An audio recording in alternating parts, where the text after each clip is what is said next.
전국해법을 모색한다. 오늘은 이영작 전 한양대 석좌 교수와 함께하겠습니다. 어서 오십시오, 교수님.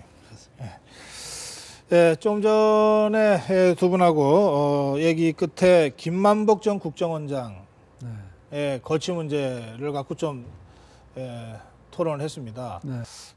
이 야당은 당혹스러운 분위기, 여당도 뭐 그렇게 환영하는 분위기는 아닌 것 같습니다. 어떻게 보십니까?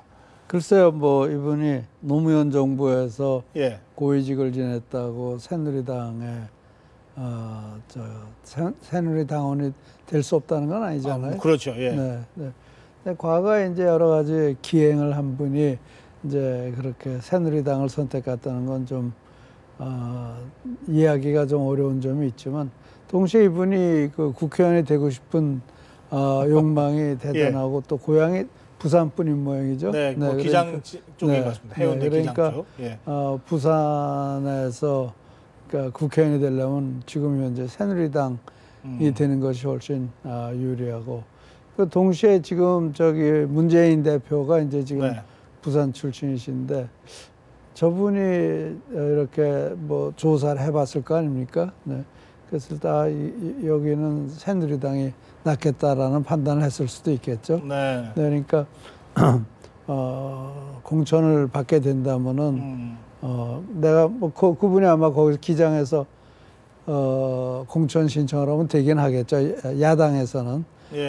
그러나 거기서는 안 될 거라고 판단을 한 거고, 뭐 그런 판단이 있었기 때문에 여당 뭐 말씀대로 하자 그런 게 뭐 특정 정권의 고위직을 지냈다고 다른 정권이나 다른 당에 뭐 입당하는 거는 법적으로 금지되는 건 아니니까. 그러나 그것도 자리 나름 아닌가요? 국정원장이면. 뭐 우리나라 정치인들은 어떻게 보면은 그런 점에서는 색깔이 없잖아요. 근데 그 보니까 대부분이 국회의원이 되고 나면은 그 다음엔 그 자기를 국회의원으로 진출시켜준 정당에 대부분 붙어 있더라고요. 자기 색깔과 관계없이 당선이 되고 나면은 그 다음에는 국회의원이 되고 나면 바꾸질 않는 것 같아요. 근데 이분 지금 국회의원도 안 됐고, 그러니까 뭐 어떻게 생각하면은 새정치민주연합의 어떤 그 의무감이 있는 건 아니겠죠. 일단 근데 이분이 이제 새누리당으로 만약에 국회의원이 당선된다면 새누리당에 충성을 해야 되겠죠. 글쎄요. 하여튼 뭐 이게 뭐 쉬운 얘기는 아닌 것 같습니다. 쉽지는 않죠. 지금 교수님이 말씀하시는 그 논리적인 설명과 우리 정치 현실이 이렇게 딱딱 맞아떨어져 가는 건 아니기 때문에 전혀 그렇지 않죠. 그래서 글쎄요. 저는 그러나 최소한도 지금 저분의 생각을 이해하기 어렵다면은 어떤 상식적인 판단으로 얘기를 해야 알겠습니다. 되겠죠. 자, 문재인 대표가 국민 불복종 운동을 국민들에게 호소했습니다. 어떻게 평가하십니까? 뭐 그건 제가 봤을 때는 이분은 지금 교과서 문제 아니면은 지금 정치적으로 살아남을 수 있는 방법이 없죠. 그 지금 아주 그 당은 큰 위기 아닙니까? 그 위기 상황에서 어떻게든지 그 자기가 초점이 돼야지 당의 분열이나 내분을 막을 수 있기 때문에, 그렇기 때문에 이 국정화 문제를 정말 잘 이용하고 있다, 이렇게 보입니다. 제가 봤을 때. 그런데 뭐 정치인이 어떤 주장도 할 수 있겠습니다만 그래도 좀 현실성이 좀 있는 주장을 해야 되지 않겠습니까? 그것도 제1야당 대표인데 지금 이 상황, 지금과 같은 정치 상황 속에서 국민 불복종 운동이 현실적으로 가능한 건지 어떤 건지 어떻게 보십니까? 전혀 아마 대부분 국민들은 관심 없을 거예요. 근데 이분은 지금 말을 해가지고 말을 자꾸 강도를 올리고 있잖아요. 그다음에 이제 국민 불복종 운동 다음엔 또 그것보다 더 강한 말은 뭐가 있을까요? 저는 그게 지금 계속 굉장히 강화되고 있어요. 그러니까 뭐 정치 생명을 걸었다 뭐 이런 얘기까지도 그런데 사실 이걸 가지고 정치 생명을 걸 건 아니란 말이에요. 예. 네, 근데 자기 결국은 정치 생명, 정치 운명이 이 국정화에 걸렸다는 얘기는 지금 현재 국정화 문제 놓는 순간 뭐 당도 분열될 수도 있고 네. 굉장히 힘들어지겠죠, 정치적으로요. 알겠습니다. 이제 오늘 그런 맥락에서 나온 얘기라고 네. 보여지는데 네. 황교안 총리의 대국민 담화 관련해서 네. 48년 건국 주장은 네. 북을 이롭게 하는 이적행위다. 네. 그리고 우리 헌법에도 상해 네. 임시정부의 법통을 잇고 이렇게 돼 있으니 네. 거기서부터 건국을 계산해야 된다. 이런 주장을 한 것 같습니다. 네. 예. 그건 어떻게 보십니까? 근데 저는 저 법학자가 아니니까 뭐라고 말씀드릴 수는 없지만 헌법 전문에 보면 3.1 운동으로 건립된 대한민국 임시정부라고 되어 있습니다. 네. 네. 3.1 운동으로 건립된 대한민국과 대한민국 임시정부는 완전히 다른 말이죠. 네. 네, 그러니까 이게 사실 법적, 철학적 또 역사학적으로 봤을 때 이 말의 의미가 뭐냐 정확하게 정말 1948년 8월 15일을 건국일로 보는 것이 타당하냐 이런 거는 정치적으로 논의할 게 아니죠. 이건 어디까지나 상당히 심오한 문제인데 네. 그거를 정치적으로 이용하고 있다는 건 딱한 얘기죠. 네. 알겠습니다. 뭐 사실은 이게 그 건국절 논란은 네. 조금 이제 정치 쟁점, 그렇죠. 정쟁적 성격이 있지만 그렇죠. 네. 우리가 48년에 주목하는 것은 네. 어떤 나라든 나라는 헌법의 기초에서 그렇죠. 건립되는 네. 거 아닙니까? 네. 네. 지금 우리가 갖고 있는 대한민국 헌법 네. 이것이 1948년 7월 17일 날 반포된 겁니다. 네. 그러니까 그 대한민국 헌법, 재헌 헌법이죠. 네. 이 헌법에 의해서 우리 국가가 세워진 거니까 네. 1948년에 대한민국 정부가 수립됐다 이렇게 얘기하는 거거든요. 그러니까 정부의 수립과 국가의 건국이 차원이 다르다. 네. 이 건국은 좀 더 당겨야 된다. 그러면 네.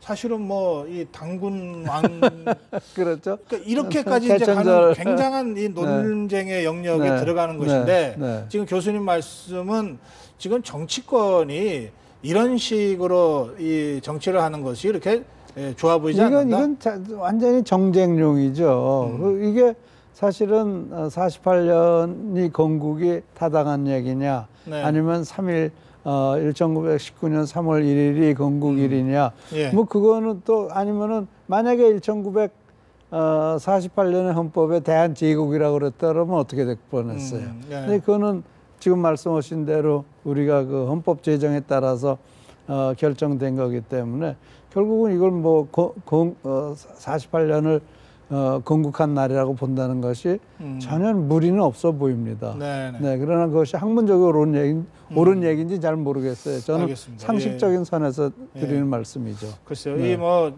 정치권에서 계속 이렇게 역사 논쟁을 하기 시작하면 네. 사실은 끝이 없는데. 그렇죠. 네. 네. 어쨌든 좀 출구를 마련해야 될 텐데.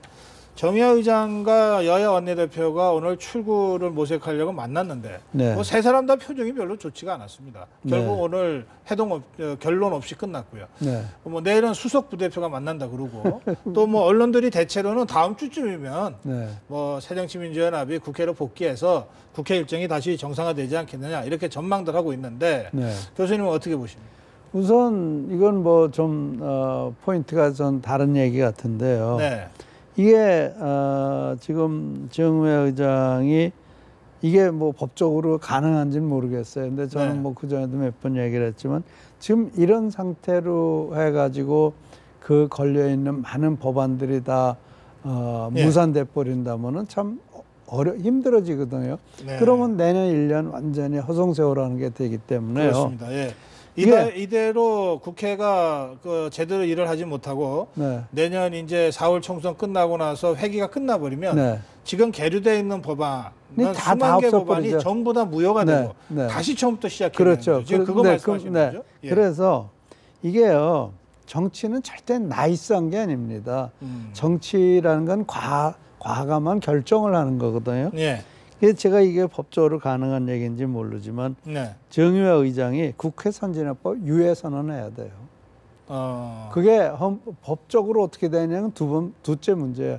이 의장의 권한으로 어떻게 보면 남들이 보면 의장이 구테타 일으켰다라고 얘기를 할 수도 있겠지만 정치란 것이 합의가 돼서 모든 것이 합의해서 이루어진다면 다수결이라는 게 필요 없는 거예요. 상식적으로 봐서 법적으로 가능한 일 같지는 않습니다.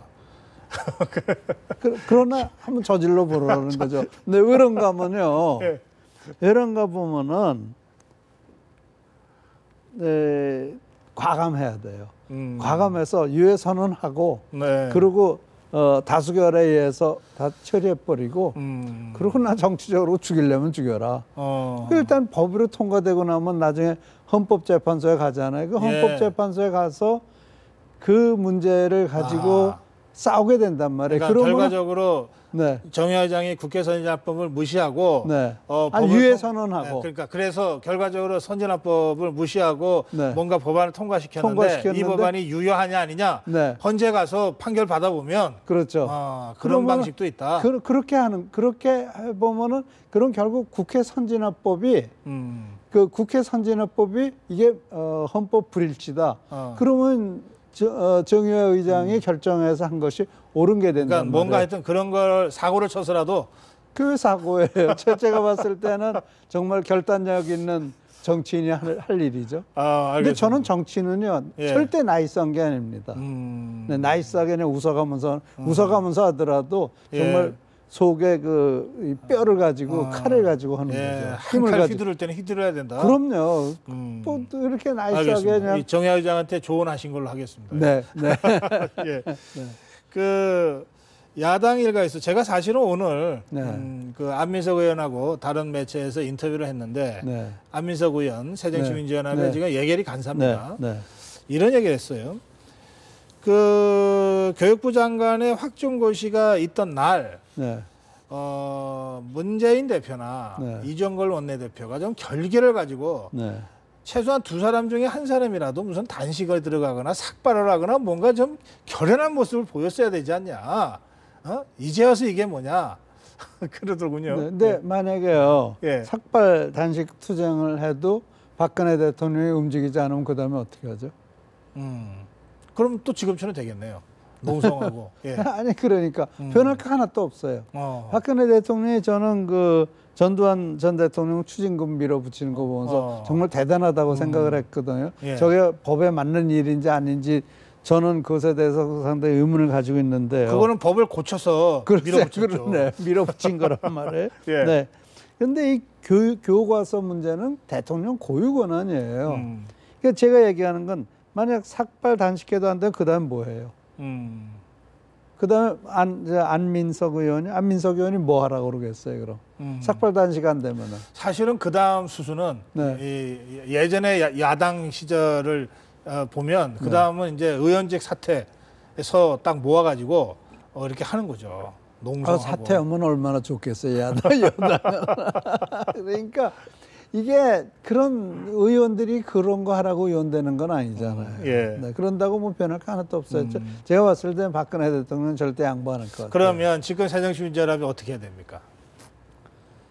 삭발도 안 된다, 단식도 안 된다. 지금 농성도 계속하면 안 된다고 지금 말씀하시는 거니까. 그거는 당연히 안 해야 되는 거고요. 그럼 어떻게 해야 됩니까? 그러면 그걸 공약으로 걸고 하는 거죠. 그래서 차기 국회에서 우리가 이런 그 문재인 대표가 그 얘기도 했어요. 행정권을 무효화시키겠다. 총선 공약으로 걸어서 우리가 이기고 대통령 선거에서 이겨서 정권 잡고 난 다음에 이거 다시 바로잡겠다 그랬어요. 그럼 됐어요. 그럼 들어가야죠. 그런 말 하면서 또 투쟁을 해요. 근데 그러기 때문에 제가 이거를 놓는 순간, 이거를 놓고 국회에 들어가는 순간 새정치민주연합 어떻게 되겠어요? 그러네요. 그러니까 알겠습니다. 이건 그분은 선택이 없어요. 어쨌든 뭐 어떤 핑계를 대든 다시 국회로 돌아가고 선거를 통해서 뭔가를 좀 해보겠다. 그렇게 하는 순간 입장 정리를 해야 된다. 그런데 그렇게 하는 순간 야당은 난리 나죠. 그 순간 야당이 난리 나요? 네, 이런 거 이제 다시 이제 뭐 친노 비노가 싸우고. 아니 그럼 교수님 어떻게 하라는 얘기입니까? 그러니까 이래도 난리 나고 저래도 난리 나고. 그러니까 문재인 대표는 이 문제를 잡음으로써 정말 뭐라 그러죠? 이렇게 외줄에 걸린 거죠. 외나무 다리에 걸린 거죠. 아하. 진퇴양난이죠. 빠져나갈 구멍이 없다. 없죠. 지금 그게 큰일이네. 예. 그렇죠. 큰 일이죠. 아니, 생각해 보세요. 상식적으로. 그러니까 이분이 굉장히 정말 힘들게 됐어요. 근데 이게 이제 피로감이 오기 시작한다고. 예. 근데 아까 처음 모두에는 뭐라 그러셨는가 하면 네. 문재인 대표가 여러 가지 사면초가 상황에서 이 교과서 문제를 붙잡고 네. 여러 가지로 잘 활용하고 있다. 그러셨잖아요. 잘 활용하고 있죠. 근데 예. 피로감이라는 게 있잖아요. 피로감이 오면은 이제 그럼 놓을 때 타이밍 놓치지 않고 놨어야 되는데 잡질 말았어야죠. 알겠습니다. 네. 예. 이제 시간이 다 돼가지고 네. 제가 이 마지막 질문을 드리겠습니다. 네. 손학규 대표의 이 복귀설이 솔솔 나오고 있는데 네. 어떻게 보십니까? 저는 뭐 보니까 DJ하고 뭐 비교를 하는데 예. 저는 정말 그 당치도 않은 얘기예요. DJ는 자기가 기회를 만들고 기회가 생기자마자 놓치지 않았거든요. 87년도에 통일민주당을 예. 깨고 나올 때도 자기 기회가 이거는 나는 여기서 안 된다 그러니까 그냥 나와버렸잖아요. 예. 그런 결단력이 손학규 전 현 고문한테는 없어요. 그런 결단력이 있어야 되고 기회를 자기가 만들어야지 남이 만들어주는 거를 기다리면 안 되는 거죠. 네, 그래서 정치적으로 좀 더 과감해야 되고 네, 목숨을 걸 때는 목숨을 걸어야 되고 욕먹는 거 두려워할 필요 없고. 그러면 지금 저 손학규 대표는 그냥 저 다시 정치하겠습니다 선언하고 그냥 해야 된다 그런 말씀이십니까? 근데 이제 명분이 있어야죠. 예, 그거 어떻게 해? 그러니까 지금 역시 이제 국정교과서 문제 가지고 뭐 잠깐 말씀을 하셨는데 국정교과서 문제는 자기 국회로 우리가 야당이 이겨서 그걸 하자. 그리고 이거는 거기다 하고 저 국회 정상화 시키자. 그러고 나오면은 그리고 선거의 총력 체제를 갖추기 네. 위해서 그래서 나도 백의종군하겠다. 백의종군 왜 백의종군해요? 네. 비노 정당 만들어야죠. 비노 정당을 따로 만들어야 됩니까? 그렇죠, 만들어야죠. 저 새정치민주연합에 들어가는 게 아니고? 아니죠. 그럼 탈당을 해야 되나요? 이미 탈당돼 있나요? 그건 뭐 아닐 거예요. 뭐 기건 아니건 그건 중요한 게 아니고. 그러니까 제가 말씀드린 건 과감해야 된다. 이게 DJ는 버릴 때 딱 버리고 나오잖아요. 그리고 그러니까 해야 될 때는 뭐 그렇죠. 무슨 욕을 먹어도 하고. 욕 먹는 거 겁 안 내죠. 네.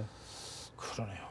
저는 그렇게 생각해요. 그 점에서는 자기 소신을 가지고 그렇죠. 이게 남의 등 떠밀려서 남의 힘을 빌려서 대통령이 되려고 그러면 안 되죠. 알겠습니다. 예. 오늘 여기서 마무리하겠습니다. 고맙습니다. 예.